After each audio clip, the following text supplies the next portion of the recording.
Hello friends, welcome to Geetha channel. இன்னைக்கு நம்ம வீடியோல வந்து பாத்தீங்கன்னா ஒரே நிமிஷத்துல வந்து குயிக்கா பண்ணக்கூடிய ஒரு வேர்க்கடலை சட்னி தாங்க செய்ய போறோம். நம்ம சேனலை ஃபர்ஸ்ட் டைம் பார்க்கறவங்களா இருந்தா மறக்காம Subscribe பண்ணி வெச்சுக்கோங்க. அப்பதான் நான் போற வீடியோஸ் எல்லாம் உங்களுக்கு நோட்டிஃபிகேஷன் வழியா வந்து கிடைக்கும். இப்போ வந்து ஒரு கடாய் வச்சிருக்கேன். அது வந்து ஹீட் ஆனதும் ஒரு 3 கைப்பிடி அளவுக்கு நான் வந்து வேர்க்கடலை வந்து சேர்த்துக்கிறேன். இது வந்து எனக்கு காய்ஞ்ச வேர்க்கடலை தான் இருக்கு. நான் இன்னும் வறுக்கல. அதனால இத வறுத்து சேர்க்கிறேன். உங்ககிட்ட வறுத்த வேர்க்கடலை இருந்தா டைரக்டா வந்து சட்னி அரைச்சிடலாம்.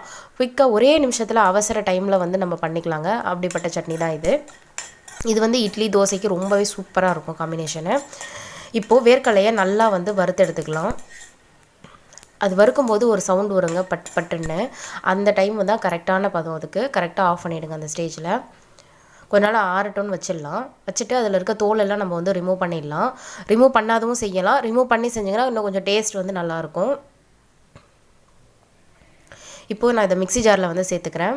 1 ஸ்பூன் அளவுக்கு உப்பு, நீங்கள் தேவைக்கேற்ப சேர்த்துக்கோங்க. ஒரு 1/2 ஸ்பூன் அளவுக்கு சீரகம், ஒரு சின்னதாக வரமிளகாய், ஒரு பல்லு பூண்டு, ஒரு கைப்பிடி அளவுக்கு தேங்காய் வந்து சேர்த்துக்கிறேன். இப்போது லைட்டாக தண்ணி ஆட் பண்ணி நம்ம வந்து அரைச்சி எடுத்துக்கலாம். அவ்வளோதாங்க, குயிக்கான நம்மளோட வேர்க்கடலை சட்னி வந்து சூப்பராக ரெடி ஆயிடுச்சு. இப்போது இதை தாளிச்சிடலாம். கடாயில் 1 ஸ்பூன் வந்து எண்ணெய் ஊற்றுறேன். 1 ஸ்பூன் கடுகு. கடுகு பொரிஞ்சதும் உளுத்தம்பருப்பு கடலைப்பருப்பு சேர்த்துக்கிறேன். ஒரு 4-5 கருவேப்பிலை, ஒரு சின்னதாக வரமிளகாய் கிள்ளி வந்து சேர்த்துக்கிறேன். அவ்வளோதாங்க. இப்போ வந்து நம்ம சட்னியில் வந்து சேர்த்துடலாம்.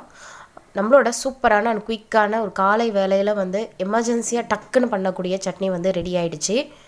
இந்த வீடியோ உங்களுக்கு ரொம்பவே பிடிச்சிருக்கும், யூஸ்ஃபுல்லாக இருக்கும்னு நினைக்கிறேன். பிடிச்சிருந்தா கண்டிப்பாக கீதா சேனலை மறக்காமல் லைக் பண்ணுங்கள், கமெண்ட் பண்ணுங்கள், ஷேர் பண்ணுங்கள் அண்ட் Subscribe பண்ணி வச்சுக்கோங்க. தேங்க்யூ.